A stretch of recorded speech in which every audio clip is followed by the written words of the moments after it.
Dear student, welcome back to our next Hindi classes.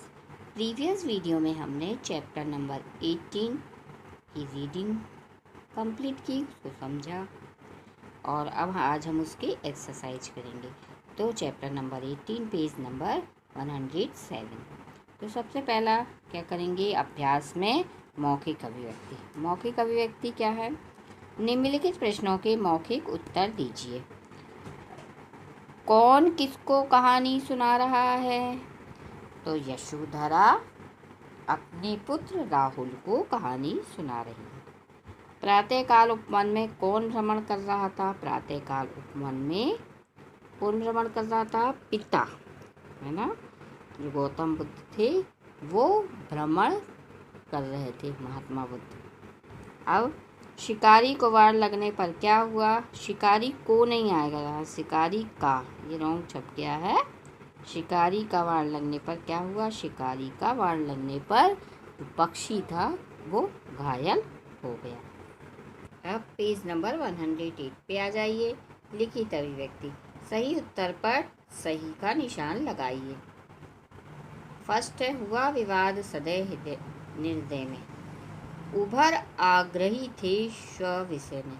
गई बात तब न्यायालय में, सुन सभी ने जानी व्यापक हुई कहानी। यानी कि ये कविता की आपको पंक्ति दी गई है, फिर आपसे इस क्वेश्चन पूछे गए हैं कि ये आप इसके आंसर दीजिए ये कविता के माध्यम से। ठीक है, तो का नंबर पे दिया, किन दोनों के बीच विवाद हो रहा था?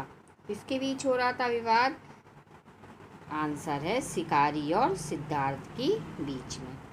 अगला देखिए, खास स्वाविषय का क्या अर्थ होता है? स्वाविषय का अर्थ होता है अपना विषय। ठीक है। उभय शब्द का क्या अर्थ है? दो व्यक्ति, है ना। उभय शब्द का क्या अर्थ है? दो व्यक्ति। तो दो व्यक्ति पे टिक करिए। कहानी व्यापक कैसे हुई? बात न्यायालय तक पहुंच गई। ठीक है। अब अगला देखते हैं, माँ मेरी क्या बानी, मैं सुन रहा कहानी। कोई निरपराध को मारे, न्याय क्योंकि उसे उबारे। रक्षक पर भक्षक को उबारे, न्याय दया का दानी। तूने गुनी कहानी। अब ये फिर पंक्तियाँ दी हैं। अब इसके माध्यम से आपसे क्वेश्चन पूछे गए। तो का नंबर का क्वेश्चन है, माँ मेरी क्या बानी, राहुल ने ऐसा क्यों कहा? तो वह अपने विचार व्यक्त करने पे हिचकिचा रहा था कि मैं क्या उत्तर दूं। अगला देखिए, राहुल के अनुसार न्याय किसे मिला? तो आंसर है अपराधी को। ठीक। अब अगला पेज नंबर 109 पे आ जाइए।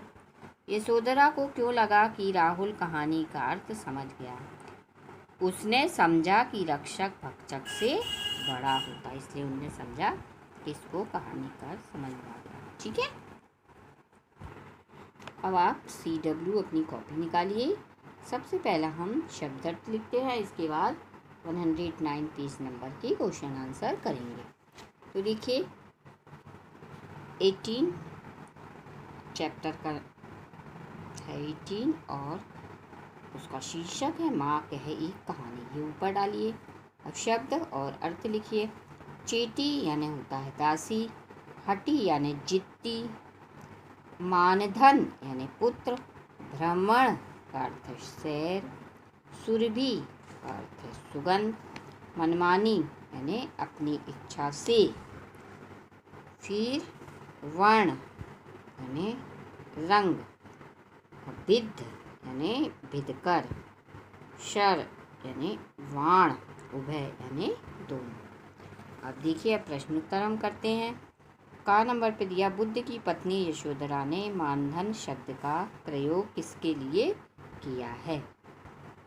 उत्तर है, बुद्ध की पत्नी यशोधरा ने मानधन शब्द का प्रयोग पुत्र के लिए किया है। अगला देखते हैं, खा नंबर पे, उपवन में कौन सा पक्षी आहत होकर गिर पड़ा था? उत्तर है, उपवन में हंस आहत होकर गिर पड़ा था। अगला देखते हैं, गा, राहुल के पिता का विवाद किसके साथ हुआ था? उत्तर है, राहुल के पिता का विवाद शिकारी के साथ हुआ था। अगला देखिए, शिकारी घायल पक्ष पर अपना अधिकार क्यों मानता था? उत्तर, क्योंकि वह पक्षी उसने मारा था, इसलिए वो अपना अधिकार मानता था। अगला देखिए, दोनों राजा की दरबार में क्यों गए, वहाँ पक्षी के पक्ष में क्या निर्णय सुनाया गया। आंसर है, दोनों राजा के दरबार में गए, वहाँ निर्णय सुनाया गया कि मारने वाले से बचाने वाला बड़ा होता है। अगला देखिए, कविता में आपको सबसे अच्छा क्या लगा और क्यों। आंसर है, कविता में सबसे अच्छा यशोधरा का कहानी समझाने का अंदाज लगा ना। और ये डबल हो गया है, इसको काट देते हैं। अब क्योंकि वो राहुल को कहानी समझाना चाहती थी